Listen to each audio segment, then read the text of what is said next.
জানেন বেশ কিছুদিন ধরে পশ্চিমবঙ্গের 22,000 শিক্ষক তারা রাস্তায়। গতকাল তাদের একটা বড় অংশ যারা নিজেদের যোগ্যতার প্রমাণ চেয়ে বারবার রাজ্য সরকারের কাছে অ্যাপিল করেছে, কালকে তারা বিকাশ ভবনে ছিলেন তাদের কর্মসূচি, ঘোষিত কর্মসূচি নিয়ে। রাতের অন্ধকারে তাদের উপরে পুলিশের নির্যাতন নেমে আসে, সেই সঙ্গে শাসক দলের মদতপুষ্ট গুন্ডা বাহিনী নেমে আসে, তারা রক্তাক্ত হন। এভাবে আজকে শিক্ষকরা যারা এর কিছুদিন আগে পুলিশের লাঠি শুধু নয় লাঠি পর্যন্ত খেয়েছেন, এখন তারা রক্তাক্ত হচ্ছেন।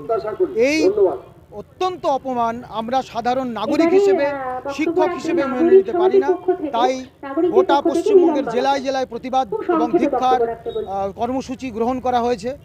আজকে মুর্শিদাবাদের মাটিতে চিরকাল যেখানে প্রতিবাদ চলে সেখানে আমরা একত্রিত হয়েছি দল মত নির্বিশেষে এই অত্যাচার এবং এই ন্যক্কারজনক ঘটনার প্রতিবাদের জন্য।